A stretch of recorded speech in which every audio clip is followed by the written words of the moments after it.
Hello, everyone. What is the goal of life? Most self-help books will tell you it's happiness. But what if that answer is actually the source of our problems? Dr. Jordan Peterson, in his globally sensational book, 12 Rules for Life, An Antidote to Chaos, offers a completely different perspective. He tells us that life, at its foundation, is suffering, a constant struggle between order and chaos. And the goal isn't to escape that suffering, but to find meaning within it by taking on responsibility. In this video, we're going to explain this profound philosophy and dive into the 12 rules that Peterson offers as a practical guide to confront the chaos of life, set your internal house in order, and live a life of genuine meaning. Stay with me. Life, An Antidote to Chaos, offers a completely different perspective. He tells us that life, at its foundation, is suffering, a constant struggle between order and chaos. And the goal isn't to escape that suffering, but to find meaning within it by taking on responsibility. In this video, we're going to explain this profound philosophy and dive into the 12 rules that Peterson offers as a practical guide to confront the chaos of life, set your internal house in order, and live a life of genuine meaning.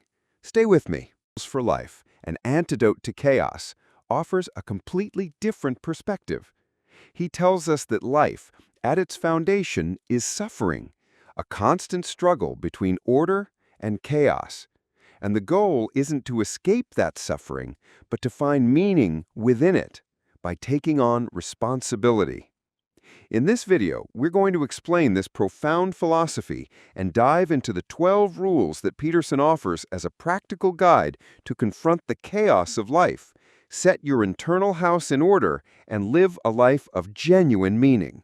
Stay with me. Rules for Life, An Antidote to Chaos, offers a completely different perspective. He tells us that life, at its foundation, is suffering, a constant struggle between order and chaos.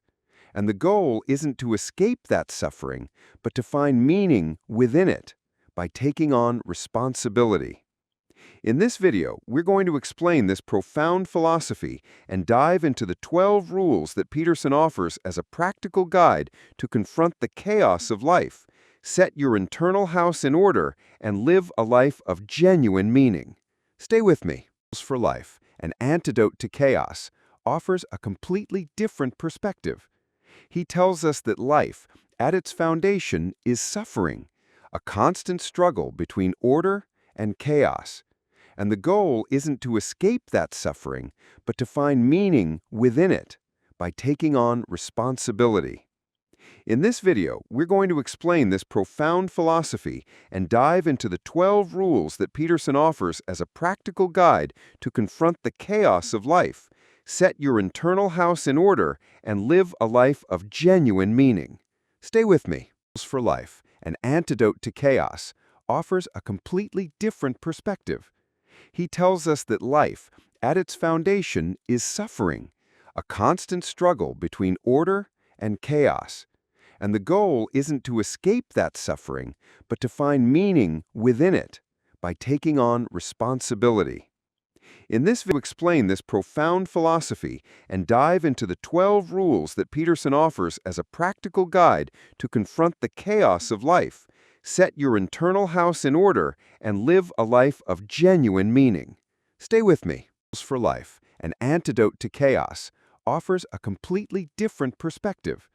He tells us that life, at its foundation, is suffering, a constant struggle between order and chaos.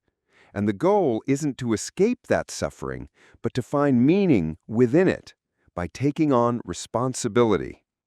In this video, we're going to explain this profound philosophy and dive into the 12 rules that Peterson offers as a practical guide to confront the chaos of life, set your internal house in order, and live a life of genuine meaning. Stay with me. Rules for Life, An Antidote to Chaos, offers a completely different perspective. He tells us that life, at its foundation, is suffering, a constant struggle between order and chaos. And the goal isn't to escape that suffering, but to find meaning within it by taking on responsibility. In this video, we're going to explain this profound philosophy and dive into the 12 rules that Peterson offers as a practical guide to confront the chaos of life, set your internal house in order, and live a life of genuine meaning. Stay with me. Rules for Life, An Antidote to Chaos, offers a completely different perspective. He tells us that life, at its foundation, is suffering, a constant struggle between order and chaos. And the goal isn't to escape that suffering, but to find meaning within it by taking on responsibility. In this video, we're going to explain this profound philosophy and dive into the 12 rules that Peterson offers as a practical guide to confront the chaos of life, set your internal house in order, and live a life of genuine meaning. Stay with me. Rules for Life, An Antidote to Chaos, offers a completely different perspective. He tells us that life, at its foundation, is suffering, a constant struggle between order and chaos. And the goal isn't to escape that suffering, but to find meaning within it by taking on responsibility. In this video, we're going to explain this profound philosophy and dive into the 12 rules that Peterson offers as a practical guide to confront the chaos of life, set your internal house in order, and live a life of genuine meaning. Stay with me. Rules for Life, An Antidote to Chaos, offers a completely different perspective. He tells us that life, at its foundation, is suffering, a constant struggle between order and chaos. And the goal isn't to escape that suffering, but to find meaning within it by taking on responsibility. In this video, we're going to explain this profound philosophy and dive into the 12 rules that Peterson offers as a practical guide to confront the chaos of life, set your internal house in order, and live a life of genuine meaning. Stay with me. Rules for Life, An Antidote to Chaos, offers a completely different perspective. He tells us that life, at its foundation, is suffering, a constant struggle between order and chaos. And the goal isn't to escape that suffering, but to find meaning within it by taking on responsibility. In this video, we're going to explain this profound philosophy and dive into the 12 rules that Peterson offers as a practical guide to confront the chaos of life, set your internal house in order, and live a life of genuine meaning. Stay with me. Rules for Life, An Antidote to Chaos, different perspective, and chaos. And the goal isn't to escape that suffering, but to find meaning. Suffering as a precondition for meaning. The second pillar of Peterson's philosophy is an unflinching existential claim. Suffering is built into the structure of being. He argues that life is fundamentally tragic. Human beings are inherently flawed and limited, and a significant degree of pain is guaranteed. This perspective is deeply informed by his psychological study of the great tragedies of the 20th century, particularly the Holocaust in the Soviet gulags, and the writings of authors like Alexander Solzhenitsyn, who chronicled them. From this premise, Peterson launches a direct assault on the modern pursuit of happiness. He argues that happiness is not a viable life goal. It is merely a great side effect that is fleeting and unpredictable. To make happiness the purpose of life is to condemn oneself to a sense of failure, because unhappiness is an inevitable and frequent state of existence. When you are unhappy, you are not failing at life, you are experiencing its default condition. The proper alternative to the pursuit of happiness is the pursuit of meaning. Meaning, in Peterson's view, is not found in avoiding suffering, but in confronting it voluntarily. It is discovered by accepting the terrible responsibility of life, shouldering one's existential burden, and working to reduce the unnecessary suffering that poisons the world. This pursuit of a profound purpose is what provides the why, that, as Nietzsche observed, allows a person to bear almost any how. This philosophical stance represents a radical inversion of the dominant ethos of the self-help genre. Mainstream self-help literature is overwhelmingly oriented toward the achievement of happiness, the cultivation of positive thinking, and the elimination of negative feelings. Peterson's direct contradiction of this trope is a key element of the book's unique appeal. By positing suffering as the unshakable foundation of existence, he offers a framework that validates, rather than dismisses, the negative experiences of his readers. For an audience struggling with anxiety, depression, or a general sense of disillusionment, his message, that their suffering is not a personal failing, but a normal part of the human condition, can be profoundly resonant. This approach can be understood as a strategic response to a perceived cultural deficit. In a society saturated with what many feel is a superficial or even toxic positivity, Peterson's hardline focus on suffering, evil, and responsibility provides a sense of gravitas and realism. This tone connects deeply with an audience, particularly many young men who feel that mainstream cultural narratives fail to address the harsh realities of life they experience. The book's success, therefore, is attributable not just to its prescriptive content, but to its stark tonal and philosophical opposition to the prevailing mood of its genre. The primacy of the individual. The third foundational principle is a doctrine of radical personal responsibility. Peterson's consistent message is that the locus of positive change is not the collective, the system, or the state, but the individual. This is most famously articulated in the maxim, "The best way to fix the world is to first fix yourself," a sentiment that is the explicit core of Rule 6. Set your house in perfect order before you criticize the world. This focus on the individual necessitates a rejection of what Peterson terms a victimization mentality. He argues that when the inevitable suffering of life is met with resentment, it corrupts the soul, leading to bitterness, nihilism, and ultimately the desire to inflict suffering on others, the very definition of evil. The correct path requires the individual to rise above this temptation, to reject immediate gratification and easy excuses, and instead to voluntarily confront the uncertainty of the world. The process of self-improvement is presented as incremental and intensely personal. It begins with the simple, actionable command to stop doing what you know to be wrong. Start stopping today. This involves a commitment to truth-telling, repairing what is broken within one's own sphere of influence, and taking full responsibility for one's actions, limitations, and potential. Table 1.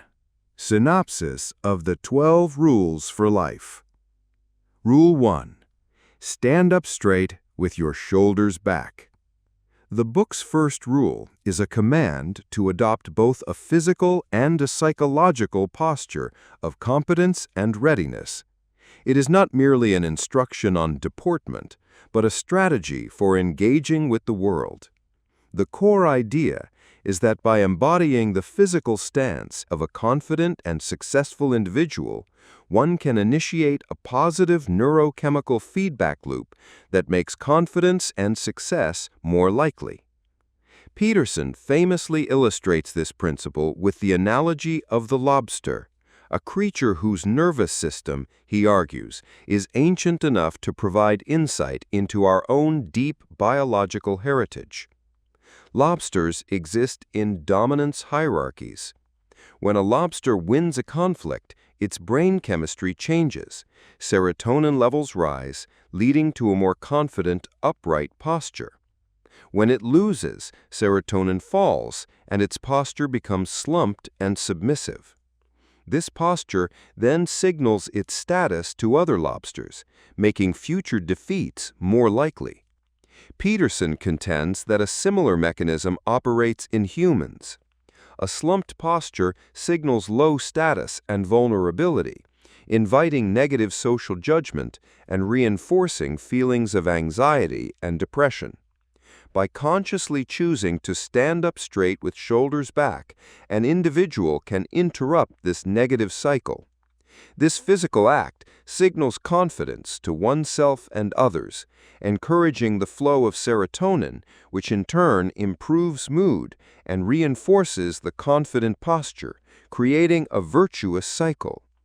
Metaphorically, to stand up straight is to accept the terrible responsibility of life with eyes wide open and to confront the world voluntarily rather than cowering in defeat. This first rule reveals a central tension in Peterson's thought between biological determinism and individual agency. He begins a book about conscious, voluntary choice by grounding his argument in the neurochemistry of a crustacean.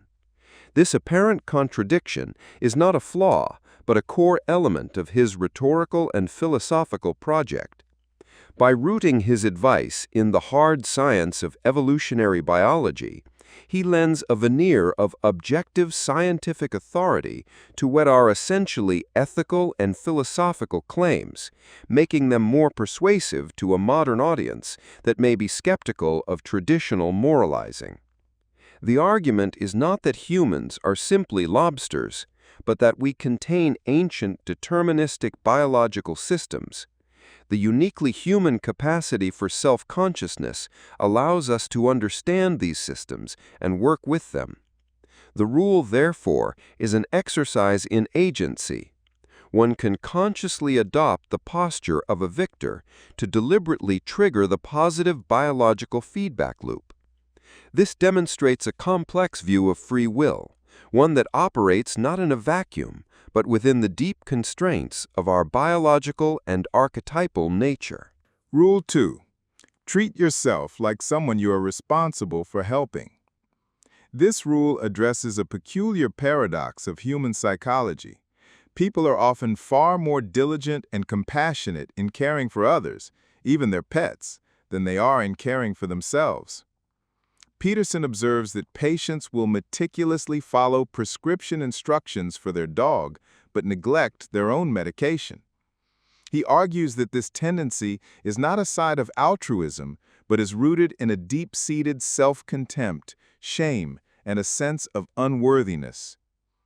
To explain the origin of this self-loathing, Peterson turns to the biblical story of the fall of man in the Garden of Eden. He interprets this narrative not as literal history, but as a profound myth about the emergence of human self-consciousness. The knowledge of good and evil brought with it an awareness of our own vulnerability, mortality, and capacity for malevolence, our nakedness. This self-awareness, unique among animals, makes us capable of judging ourselves with a harshness we would not apply to other creatures. We know our own failings and proclivity for evil intimately, and this knowledge breeds a form of self-disgust. To counteract this, the rule commands us to take responsibility for our own well-being as if we were a separate person entrusted to our care. This requires defining a clear and noble vision for our future self, and then acting diligently in the present to bring that better self into being, keeping promises to ourselves and offering rewards to build self-trust and motivation. Here, Peterson's method of reinterpreting ancient texts through a modern psychological lens is on full display. He takes a core theological concept, original sin, and reframes it as a psychological archetype for the human condition. This is not an argument for the doctrine's theological truth, but for its psychological utility as a metaphor. The fall becomes a story about the double-edged nature of self-consciousness, which grants us immense power, but also burdens us with the capacity for shame and self-judgment. This technique is central to his entire project, as it allows him to discuss profound moral and existential problems using a vocabulary that a secular, scientifically minded audience can engage with. He attempts to re-legitimize the wisdom of religious tradition by translating it into the language of psychology, arguing that both are attempting to describe the same fundamental realities of human experience. Rule 3. Make friends with people who want the best for you. This rule emphasizes the profound influence of social relationships on an individual's character and life trajectory. It is presented as a moral obligation to oneself to cultivate friendships that are supportive of growth and to disengage from those that encourage stagnation or self-destruction. Peterson argues that choosing good, healthy people as friends is paradoxically more difficult than associating with unhealthy people. A good person is an ideal, and to stand near such an ideal requires strength, humility, and the courage to accept constructive criticism. It is often easier to choose friends who will tolerate our weaknesses and validate our worst impulses. A significant part of the chapter is a critique of the misguided desire to rescue people who are on a downward spiral. Peterson suggests that this impulse is often rooted not in genuine compassion, but in vanity, narcissism, or the desire to appear virtuous. Such relationships are rarely reciprocal and carry the significant risk of pulling the would-be rescuer down into the same pathology. The practical advice is stark and direct. If you have a friendship that you wouldn't recommend to someone else, then why are you still keeping it? The goal is to choose friends who will encourage your successes and hold you accountable for your failures, thereby supporting your upward aim in life. Rule 4. Compare yourself to who you were yesterday, not to who someone else is today. This rule is an antidote to the poison of social comparison, which Peterson sees as a major source of modern misery, envy, and resentment. In a world of global connectivity, it is always possible to find someone who is better than you in any given domain, wealthier, more attractive, more successful. Constant comparison against this endless array of ideals is a game that cannot be won and is guaranteed to breed feelings of inadequacy. The only valid and psychologically healthy benchmark for comparison is your own past self. The focus must shift from the external to the internal, from one's relative position in the social hierarchy to one's own personal trajectory of improvement. Peterson advises aiming high, but then breaking that aim down into small, concrete, incremental goals. The crucial question becomes, what can I do today to make things infinitesimally better than they were yesterday? This focus on small, consistent progress compounds over time and provides a sustainable path to self-improvement. This approach also serves to manage the harsh internal critic that can paralyze individuals by judging them against impossible standards. By celebrating small, personal victories, one can build a more compassionate and motivating relationship with oneself.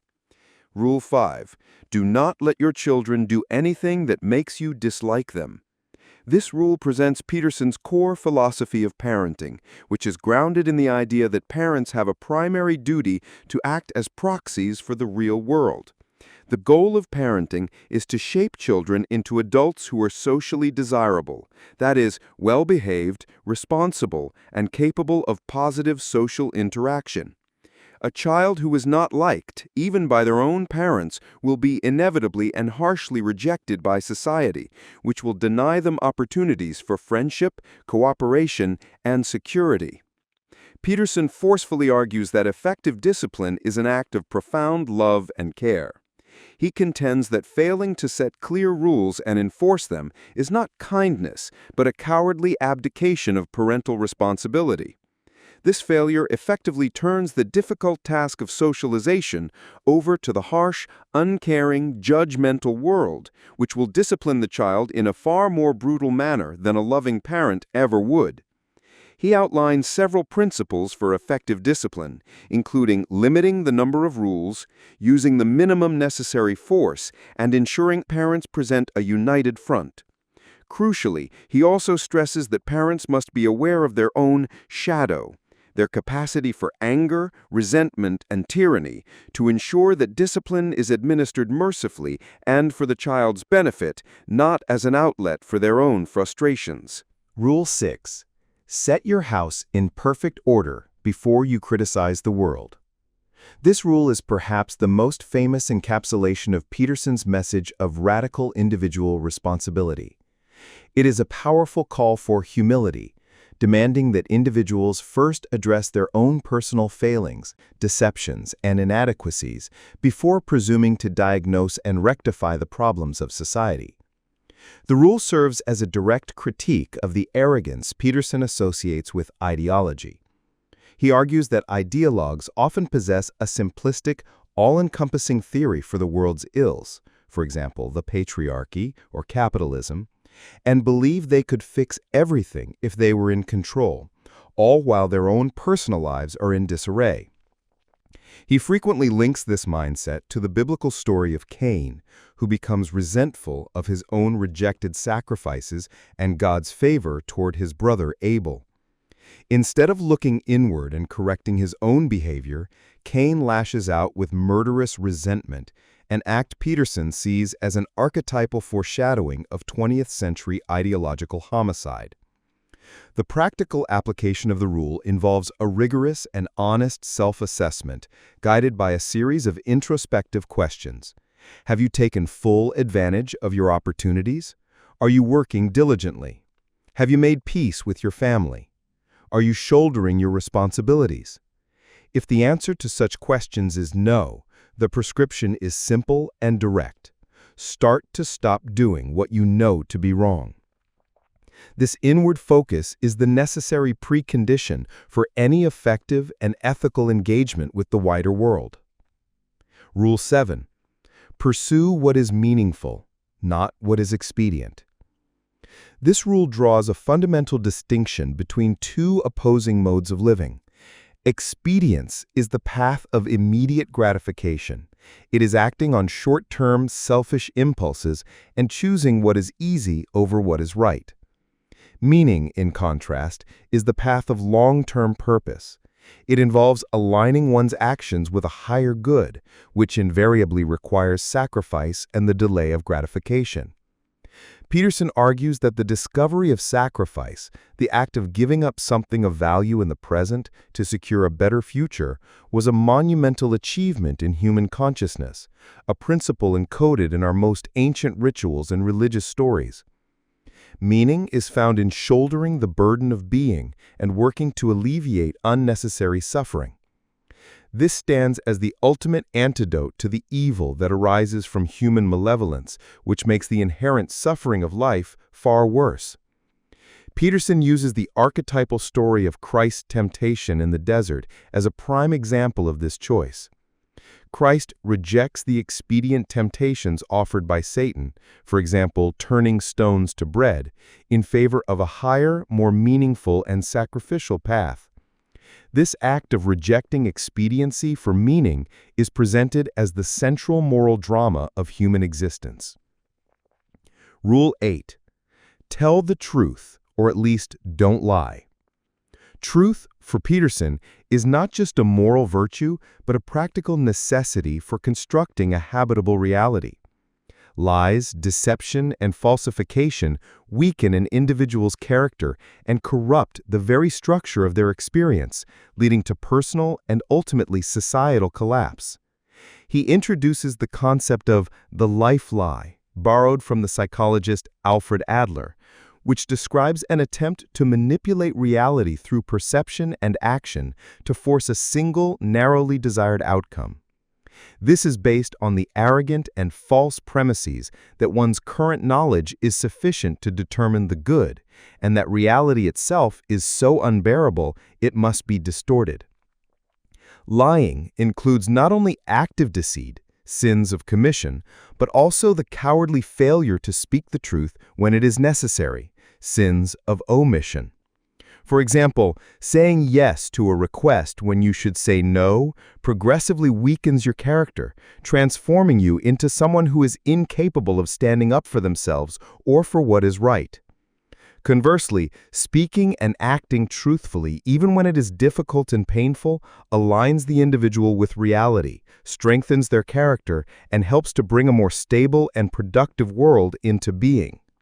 Truth is the light in the darkness and the ultimate, inexhaustible natural resource.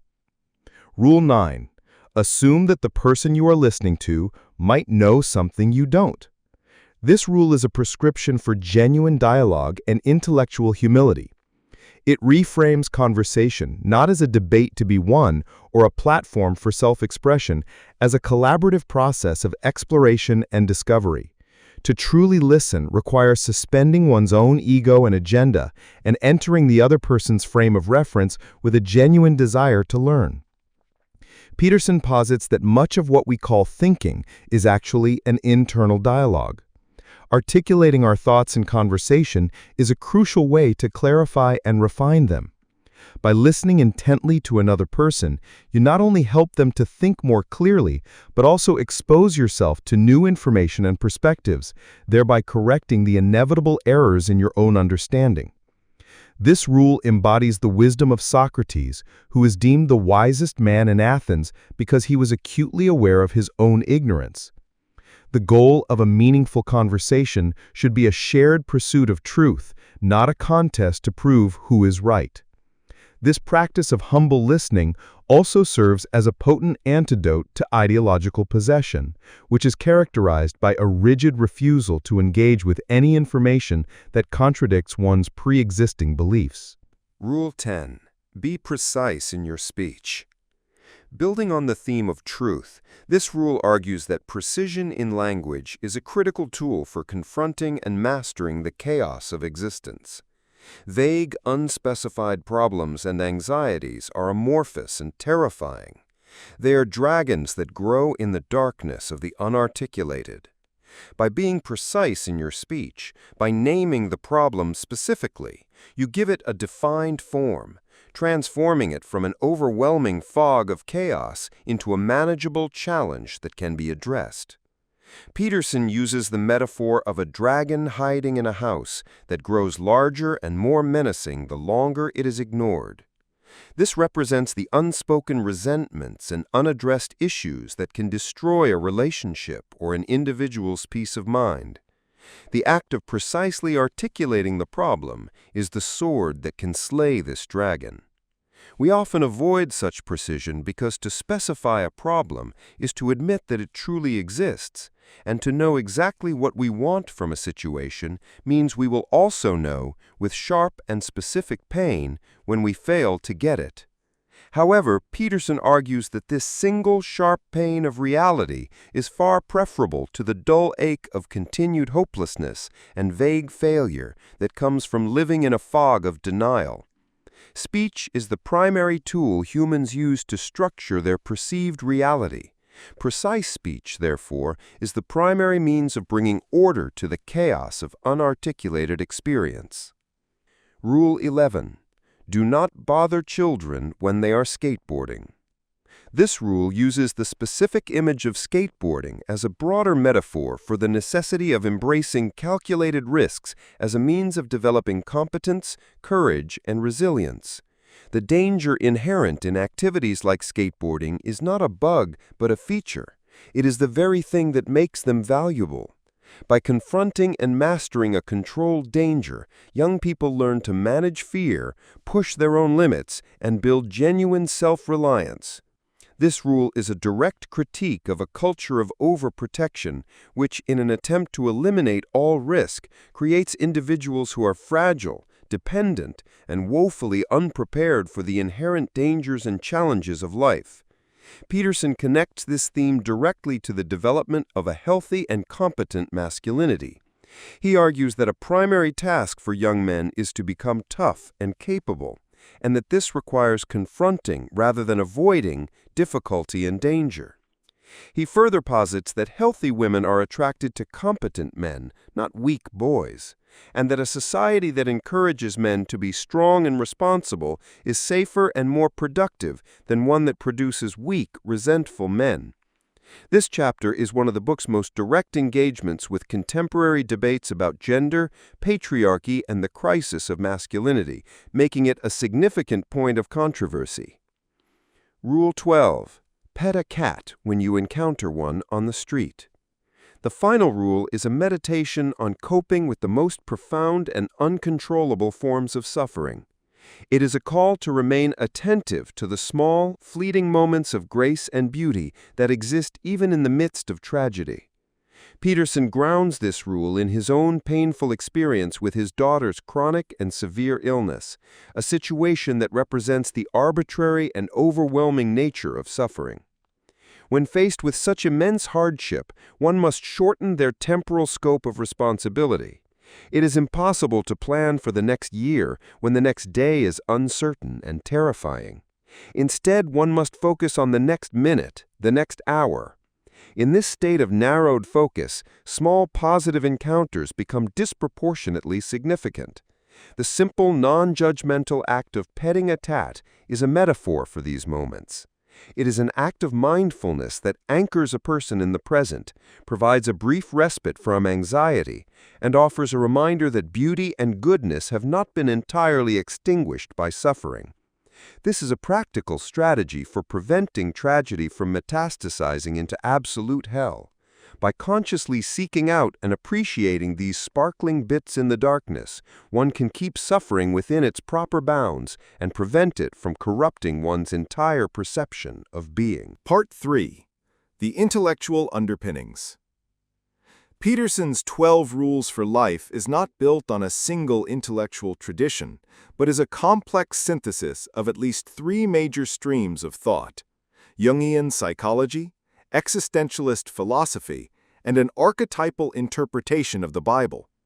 Understanding these sources is crucial to grasping the book's arguments. The Jungian Framework, Archetypes and the Shadow. The influence of Swiss psychologist Carl Gustav Jung is arguably the most pervasive in the book. Peterson employs Jung's theory of the collective unconscious, a shared, inherited reservoir of psychic structures, and its constituent archetypes to interpret the universal patterns found in myths, religious stories, and human behavior. The entire book is structured around Jungian archetypes. Order is the Great Father, the King, the Wise Old Man. Chaos is the Great Mother, the Dragon, Nature.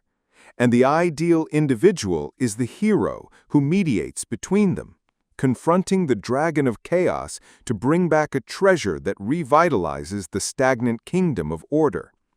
Biblical figures, particularly Christ, are presented as supreme archetypal representations of this heroic ideal. A central Jungian concept for Peterson is the shadow, the repressed, unconscious, and often negative aspects of one's personality. The shadow contains our capacity for evil, cruelty, and malevolence. Peterson argues, following Jung, that one cannot become a genuinely good person by being merely naive or harmless. True morality requires acknowledging and integrating the shadow. This means consciously recognizing one's own potential to be a monster, and then, through a deliberate act of will, choosing not to act on those impulses, but to harness their energy for good. This integration is what distinguishes a truly virtuous individual from one who is simply weak and afraid. This psychological concept of the shadow serves a profound ethical function in Peterson's system. The book's core message is a call to take responsibility for the suffering in the world. The Jungian shadow provides the rationale for why this is an individual's duty. By asserting that every person contains within them the archetypal capacity for the greatest evil, the darkness that can turn them into monsters, Peterson makes every individual psychologically complicit in the problem of human suffering. The atrocities of history were not perpetrated by a different species.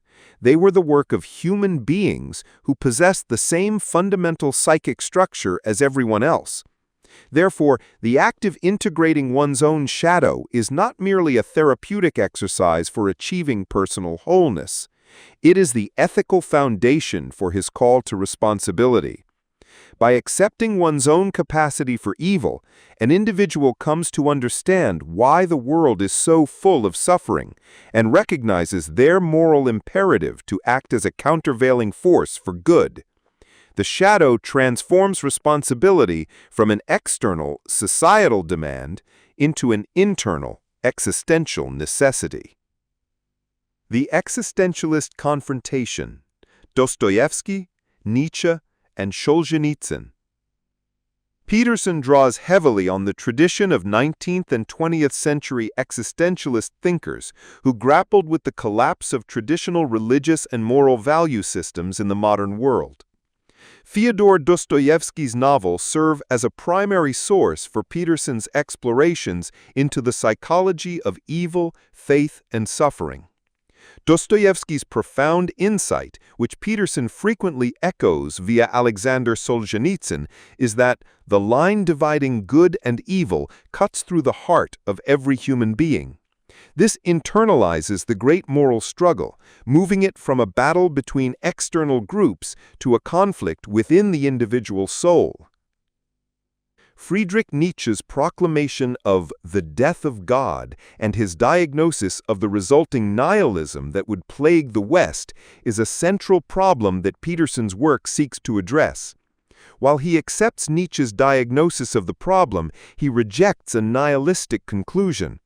Instead, he repurposes Nietzsche's famous aphorism, "He whose life has a why can bear almost any how," to argue that the creation of meaning is the necessary existential response to a world stripped of its traditional values. However, some critics argue that Peterson's use of Nietzsche is selective and at times misleading, downplaying Nietzsche's radical critique of Christian morality to enlist him as an ally against cultural Marxism. Finally, Alexander Solzhenitsyn's masterpiece, The Gulag Archipelago, functions as a foundational text for Peterson. He views it as the 20th century's most vital cautionary tale, an unflinching account of how societies built on ideological lies inevitably descend into totalitarian hell. Solzhenitsyn's core conclusion, that the path to tyranny is paved with the small, personal lies of millions of individuals, is the direct inspiration for Peterson's Rule 8, tell the truth, or at least, don't lie. The Bible as a psychological text. A cornerstone of Peterson's method is his unique approach to the Bible. He reads the biblical narratives not as literal history or inerrant theology, but as a foundational document of Western civilization that encodes deep, evolved psychological truths in the language of myth and metaphor. Stories from Genesis, for example, are treated as meta-stories that describe the fundamental structure of the human condition. In his interpretation, the creation story in Genesis 1 depicts the archetypal act of carving habitable order out of primordial chaos. The story of the fall in Genesis 3 is a myth about the painful birth of human self-consciousness, with its attendant burdens of shame, self-judgment, and the knowledge of good and evil. The story of Cain and Abel becomes the archetypal drama of resentment, failed sacrifice, and the first murder, which Peterson sees as a precursor to the ideologically motivated genocides of the 20th century. Throughout the book, the figure of Christ is interpreted psychologically as the archetype of the perfect individual, the hero who voluntarily confronts suffering and malevolence, speaks truth regardless of the consequences, and embodies the eternal pattern of psychological death and rebirth. While this archetypal reading has made the Bible's narratives accessible and compelling for a large secular audience, it has drawn significant criticism from theologians and biblical scholars. Critics argue that this method dehistoricizes the text, strips it of its specific theological claims, and reduces its complex doctrines to mere psychological metaphors. The result, according to some, is a form of moralistic, therapeutic deism that uses biblical language but is ultimately Christless, as it replaces the Christian doctrine of salvation through divine grace with a message of self-redemption through personal effort. Part 4. The phenomenon of 12 rules for life. To fully understand 12 rules for life, one must analyze it not only as a text, but as a cultural phenomenon. Its massive commercial success and its author's meteoric rise to global fame are inseparable from the book's content and the cultural moment in which it appeared. An appeal to the modern psyche. The book's message found a vast and receptive audience, particularly among young men who feel adrift, alienated, and lacking a clear sense of purpose or direction in the modern world. In a cultural landscape that many perceive as dominated by narratives of collective grievance and systemic oppression, Peterson's stark emphasis on individual responsibility, embracing traditional masculinity, and forging personal meaning offered a powerful and compelling alternative. Both critics and supporters have noted that Peterson adopted a public persona of a stern preceptor or a surrogate dad, providing a form of authoritative, paternal guidance that many feel is absent from contemporary family structures and societal institutions.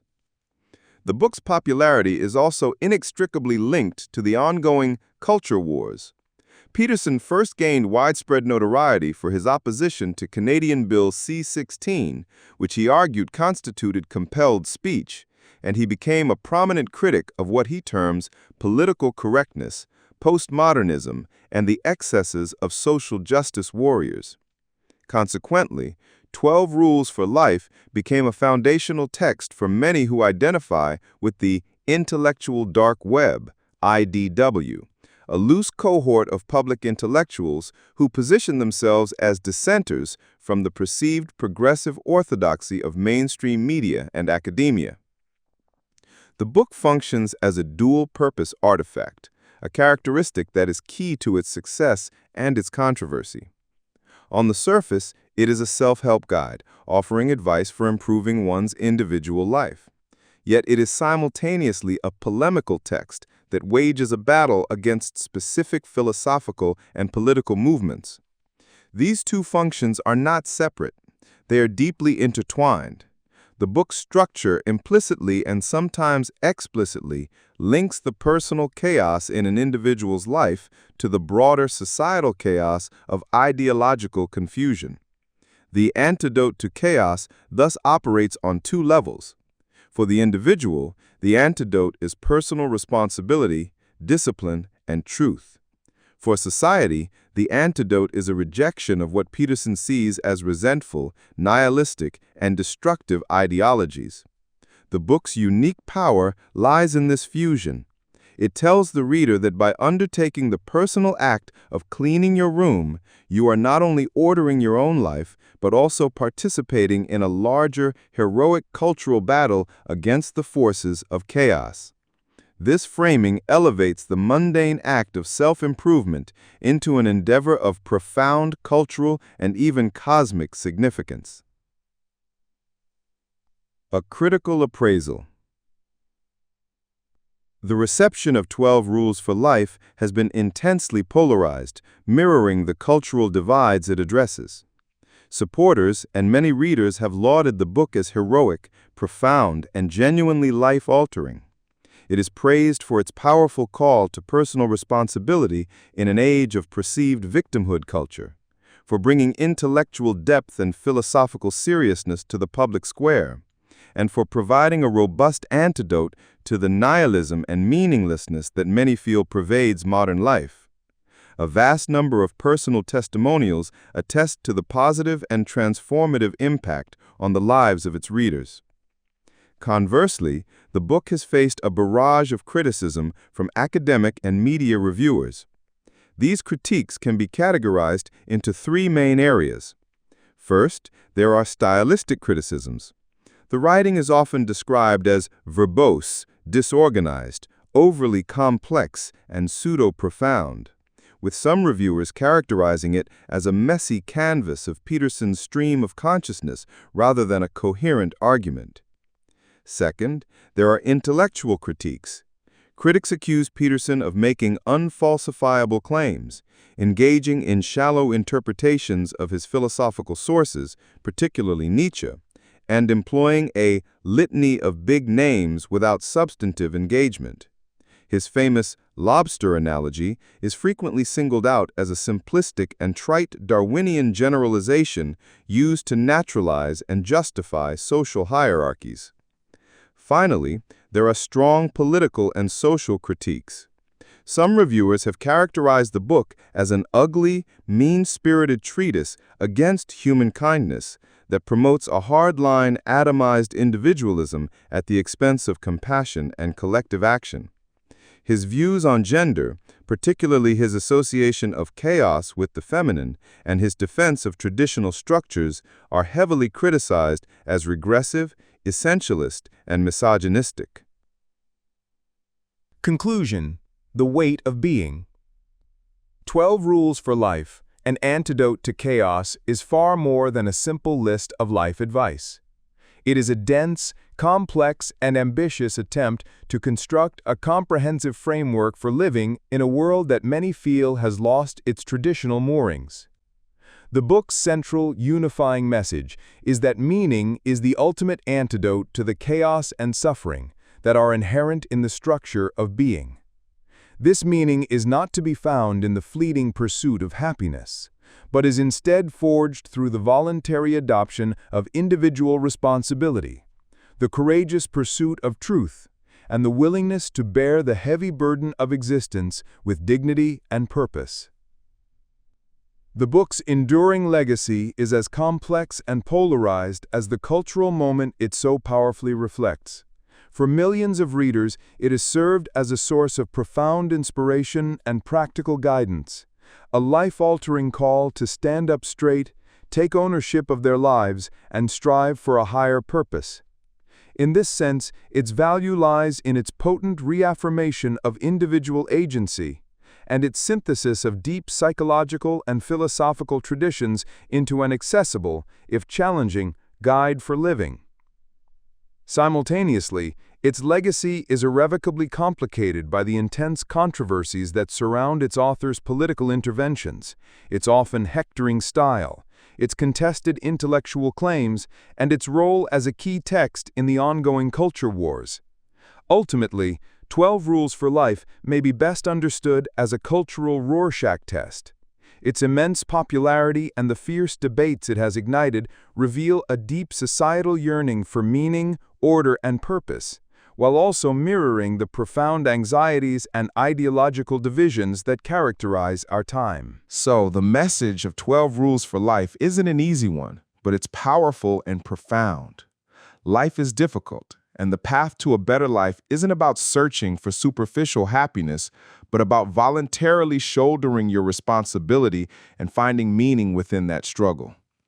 As Peterson says, start with yourself first. Stand up straight with your shoulders back. Set your internal house in order and tell the truth. This is how you can create order from the chaos and become the force for good that the world needs. And my question for you today is, of the 12 rules we discussed, which rule impacted you the most? And which one will you try to apply in your own life? Let me know your answer in the comments below. If you appreciated this deep analysis, don't forget to hit the like button to support the channel, and subscribe and turn on the notification bell so you'll always get the latest on deep and philosophical books. Thanks so much for watching. Shoulder your burden and walk the path of meaning. See you in the next one.